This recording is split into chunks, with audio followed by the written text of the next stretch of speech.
Astrology simplified में आपका स्वागत है।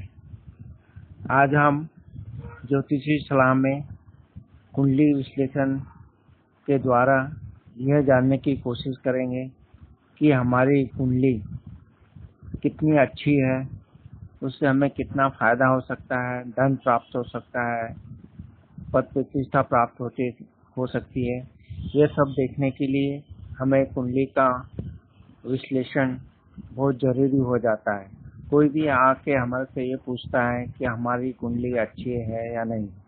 अच्छी कुंडली है, इसके लिए कुंडली में हमें लग्न को देखना चाहिए। लग्न बलवान होना चाहिए। उसके बाद 5वां भाव बलवान होना चाहिए, 9वां भाव बलवान होना चाहिए, साथ साथ 11वां भाव और दूसरा भाव, ये सब भाव और इनके स्वामी अगर बलवान होंगे, उच्च पे होंगे, सौगरी होंगे, शत्रु राशि में नहीं होंगे, तो हम कुंडली को स्ट्रांग मानते हैं। साथ साथ में हमें सुदर्शन चक्र भी देखने का है, अर्थात सूर्य लग्न से, चंद्र लग्न से और मेन लग्न से, तीनों लग्नों से अगर कुंडली स्ट्रांग है या नहीं ये देखना जरूरी है। सूर्य लग्न में अगर सूर्य के दूसरे भाव, सूर्य से दूसरे भाव में और 12वें भाव में शुभ ग्रह होंगे तो वो कुंडली को अच्छा बनाते हैं और सूर्य भी मजबूत होना चाहिए। इसी तरह चंद्रमा भी अगर शुभ कर्तरी में होगा, अर्थात चंद्रमा के दूसरे भाव में और 12वें भाव में शुभ ग्रह रहेंगे तो कुंडली को स्ट्रांग मानेंगे। तो इस तरह से तीनों लग्न से हमें कुंडली देखना चाहिए और उसमें देखें कि सब ग्रहों की स्थिति कैसी है।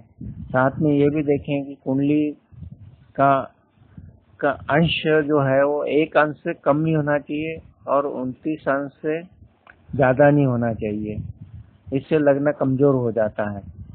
साथ साथ में लग्नेश का अस्त होने से भी प्रॉब्लम आती है और लग्नेश अगर वक्री होकर 6ठे भाव में, 8वें भाव और 12वें भाव में जाता है तो भी कुंडली कमजोर हो जाती है।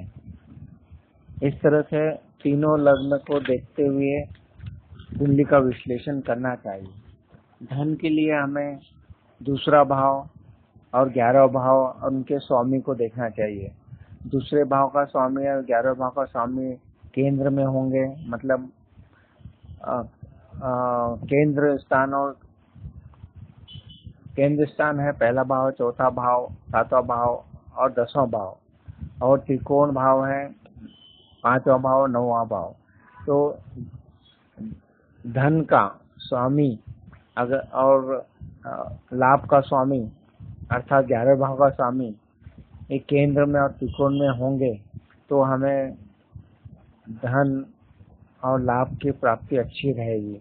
ये जरूरी है कि ये भी पाप प्रभाव में नहीं होना चाहिए, आस्त नहीं होना चाहिए, वक्री नहीं होना चाहिए। इसका जरूर हमें विश्लेषण करना चाहिए। इस तरह हम देख रहे हैं कि हमारी कुंडली विश्लेषण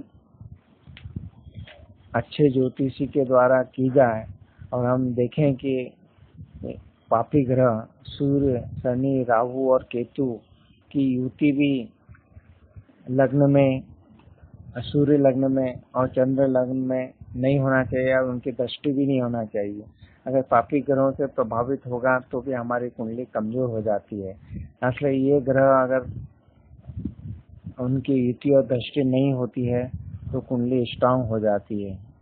इसलिए ये सबको देखते हुए अच्छे ज्योतिषी से कुंडली का विश्लेषण कराइए और आप जान सकते हैं कि आपकी कुंडली अच्छी है या खराब है। अगर कुंडली अच्छी करना है तो हमें लग्नेश, पंचमेश और भाग्येश के रत्नों को या धारण करना चाहिए और उससे संबंधित धातु का पहनना चाहिए जो कि हमें उसको बलवान कर सके। तो लग्नेश को, पंचमेश और भाग्य को बलवान करने का विचार करना चाहिए। साथ में हमें जो पापी ग्रह हमको प्रभावित कर रहे हैं कुंडली में, तो उनके मंत्रों के द्वारा, दान के द्वारा उनका इस तरह से हम उनके प्रभाव को कम करने की कोशिश करना चाहिए। मैं हौसीलाल चौरे, एस्ट्रोलॉजर। मेरा फोन नंबर है 09893234239। मेरा वेबसाइट है hchaure.blogspot.in। मेरा ईमेल एड्रेस है hausi.chaure@gmail.com। इस तरह से हम कुंडली का विश्लेषण कर सकते हैं, जो कि हमें आगे हमारे भविष्य के लिए वो सफल रहे।